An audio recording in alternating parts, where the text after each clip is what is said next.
ਸਾਵਣ ਸਿੰਘ ਮਹਾਰਾਜ, ਕਿਰਪਾਲ ਸਿੰਘ ਮਹਾਰਾਜ, ਸਤਿਗੁਰੂ ਅਜੈਬ ਸਿੰਘ ਦੇ ਚਰਨਾਂ ਕਮਲਾਂ ਤੇ ਕੋਟਨ ਕੋਟਨਵਾ ਨਮਸਕਾਰ ਹੈ। Millions of salutations on the lotus feet of Savan Singh Maharaj, Kirpal Singh Maharaj and Satguru Ajay Singh. महाराज जी भी कहते हैं कि गुरु तो बिना नाम नहीं मिलता, नाम तो बिना मुक्ति नहीं गी। Sant ji says you cannot get the Naam initiation of the master, and without the Naam you cannot be liberated. जब गुरु मिल गया, सत्संग मिल गया, नाम मिल गया, फिर साडा जो काम है सिमरन दा है, सिमरन करके असी गुरु दे पास पहुंचिए। Once we have attended the satsang, we got a master, we have been initiated, then our job is to do the Simran. We have to do Simran, go within and reach up to our master. महाराज जी कहते हुंदे सी कि सावन सिंह महाराज किरपाल सिंह दे बच्चे है और सिमरन करते है, तो मैनू खुशी है कि मेरे बच्चे जो अनुभव करते हैं। Baba Savan Singh Ji used to tell Sant Kirpal Singh Ji that when the disciples do this Simran, I feel very happy that the children are doing the right thing by doing Simran. महाराज जी कहते होंदे सी कि जब महाराज किरपाल सिंह ने बाबा जी नूं बिठाया सिमरन ते, तो कहते सी कि आपो अपने गाने गाਉਂਦੇ सब तुर गए, भजन किसे कराया ना, साडे आए ने संत प्राणे। Sant Ji used to say that many saintly people came to my place. They sang their own glory and went away, but none of them made me do meditation. Now a saintly guest is come. महाराज जी भी कहते होंदे सी कि मैं सिमरन दा जड़ा है जो time मैं मिस नहीं करता है, सत्संग दा बेशक मिस हो जाए, क्योंकि सिमरन नाल असी तय करके अपनी मंचल गुरु दे नाल मिलाप करते हैं। तो सत्संग दे नाल साडे मन दीयां जड़ियां कमजोरियां है, त्रुटियां हैं और कमियां हैं, उहदा सानू पता लगता है कि मन दे विच ये कमजोरी है। Sant Ji used to say that by satsang, attending satsang, we get to know our weaknesses, our faults, and we can remove them and reform ourselves. He also used to say that I might miss some time when we have to have satsang, but I do not miss the time which has been allotted for Simran, because it is Simran by doing which we can travel within, we travel different steps that we have to cross, progress further and reach our ultimate goal and meet the master with it. सावन सिंह महाराज जी कहते होंदे सी कि जिस तरह जमींदार किसान है, जमींदार किसान जो खेती करने वाला है उसमें किया गया है। Sant Ji in his talks used to refer to the landlord farmer who does farming in his fields. जिस तरह दो तीन जमींदारां ने रल के खेती करी, जदों बीज बीजण दा समय आया तो जड़ा पंजाबी सी उसने क्या मैं कणक बीजूंगा, जड़ा पूरब दा सी उसने क्या मैं गहूँ बीजूंगा, एक ने होर किया कि मैं ये बीज बीजूंगा, और आपसरी दे विच उन्हां दा रौला पै गया। Once 2 or 3 farmers decided to do farming in partnership. When the time came for sowing the seeds, each one used his own language to say that which seed is to be sown, and they didn't understand each other and they had a dispute. एक आदमी उन्हां दी बात जानदा सी, उसने क्या तुसी आपो अपना बीज ले आओ। There was a person who understood all the languages. He told all of them to bring the seed which they want to sow. जद आपो अपना बीज ले आए तो कणक दा बीज निकलिया सब दा। When they all brought the seed which they wanted to sow, it was found out that they all wanted to sow the wheat. साडे जो रोला है एक मन दा है, क्योंकि मन नूं कैद रहना पैना है, तो लभ जांदा ही रोला है। लेकिन सिमरन दे विच की रोला है कि सिमरन करके आपां उस मालिक नूं मिलना है। The dispute that we have is because of our mind. It is the mind which creates the troubles, which creates the disputes. Otherwise, if we don't get into the words, what we have to all do is do Simran. We have to do Simran, go within and meet the God Almighty. Maharaj ji ਕਹਿੰਦੇ ਹੁੰਦੇ ਸੀ ਕਿ ਤੁਹਾਨੂੰ ਨਾਮ ਮਿਲ ਗਿਆ, ਸਤਸੰਗ ਮਿਲ ਗਿਆ, ਗੁਰੂ ਮਿਲ ਗਿਆ ਹੈ, ਫਿਰ ਤੁਹਾਡੀ ਜਿਹੜੀ ਸਿੱਧੀ ਸੜਕ 6 ਫੁੱਟ ਦੀ ਜਰਨੈਲੀ ਹੈ ਸਿਮਰਨ। Sadhji used to say, once you attend to satsang, like the master got initiation, then you have to travel on 1 6 feet wide road, which is that of Simran. Maharaj ji ਕਹਿੰਦੇ ਹੁੰਦੇ ਸੀ ਕਿ ਜਿਸੇ ਤਰ੍ਹਾਂ ਕਬੀਰ ਸਾਹਿਬ ਪਹਿਲਾ ਸੰਤ ਆਇਆ, Sadhji used to say, Kabir Sahib was the first saint. Ravidas, Guru Nanak Dev ji 10 ਜਾਮੇ ਧਾਰੇ, Guru Ravidas ji came, Guru Nanak Dev Ji came, and he came in 10 different forms. ਬਾਣੀ ਦਾ ਫਰਮਾਨ ਹੈ ਕਿ ਜੁਗ ਜੁਗ ਭਗਤ ਉਪਾਏ ਕੇ ਪੀਜ ਰੱਖਦਾ ਆਇਆ। It comes in Gurbani that the masters, the God Almighty has come in different forms and protected the disciples in all ages. ਸਮੇਂ ਦੇ ਨਾਲ ਸਾਨੂੰ ਹਰੇਕ ਚੀਜ਼ ਦੀ ਜ਼ਰੂਰਤ ਹੈ। ਜਿਸੇ ਤਰ੍ਹਾਂ ਮਾਸਟਰ ਸੀ 500 ਸਾਲ ਪਹਿਲੇ ਸੀ, ਆਜ ਹੈ ਨਹੀਂ, ਬੱਚੇ ਪੜ੍ਹਾਉਣੇ ਹੈ, ਤੇ ਸਾਨੂੰ ਜਿਹੜਾ ਵਕਤ ਤੇ ਮਾਸਟਰ ਹੈ ਉਸ ਤੋਂ ਅਸੀਂ ਆਪਣਾ ਫਾਇਦਾ ਉਠਾ ਸਕਦੇ ਹਾਂ। We need everything which is available at the appropriate time. Now, if a teacher was there 500 years ago and is not available today, he cannot do our job. We need a teacher who can teach the children today, who is available today. ਜਿਸ ਤਰ੍ਹਾਂ ਸਮੇਂ ਦੇ ਨਾਲ doctor ਸੀ 500 ਸਾਲ ਪਹਿਲੇ ਸੀ, ਆਜ ਉਹ ਹੈ ਨਹੀਂ, ਉਹ ਪਹਿਲੇ ਅੱਛਾ ਸੀ ਡਾਕਟਰ, ਲੇਕਿਨ ਆਜ ਹੈ ਨਹੀਂ। ਆਜ ਜੋ ਸਮੇਂ ਤੇ ਡਾਕਟਰ ਹੈ, ਅਸੀਂ ਉਸ ਤੋਂ ਦਵਾਈ ਲੈ ਕੇ ਕਾਮਯਾਬ ਹੋ ਸਕਦੇ ਹਾਂ। If a doctor existed 500 years ago, he might have been a very good doctor, but he is not available today. He cannot cure the patients today. We need a doctor who is available today and who can cure the patients today if we want to get our patient cured. Maharaj ji ਕਹਿੰਦੇ ਹੁੰਦੇ ਸੀ ਕਿ ਤੇਰਾ ਨਾਮ ਜਿਹੜਾ ਹੈ ਸਾਰੇ ਦੁੱਖਾਂ ਦਾ ਨਾਸ਼ ਕਰ ਦਿੰਦਾ ਹੈ। Sadhji used to say that the name given by the master is a panacea for all illnesses. ਨਾਮ ਜਪਾ ਸੁਖ ਪਾਇਆ, ਜਿਸਨੇ ਨਾਮ ਜਪਾ ਸੁਖ ਪਾਇਆ। Those who repeated the name got happiness. Those who repeated the name got happiness.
चढ़ के ना जाए वे दाता, चढ़ के ना जावी।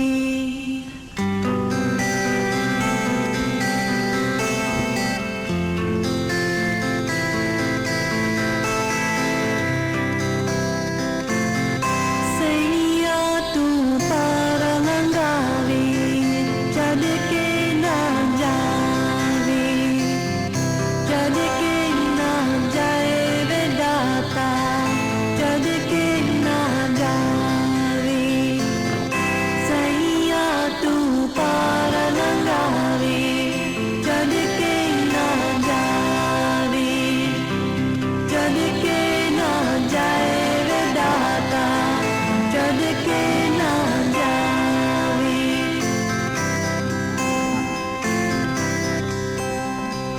तू बख्शिंद दाता, मैं गाना गा रहे। तू बख्शिंद दाता, मैं गाना गा रहे। नाम दातार दे के कारना ते पार है, कारना ते पार है।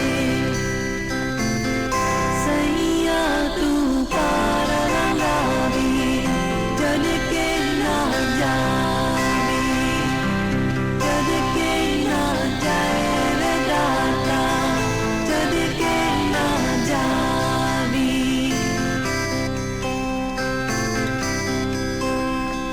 देखिया जहाँ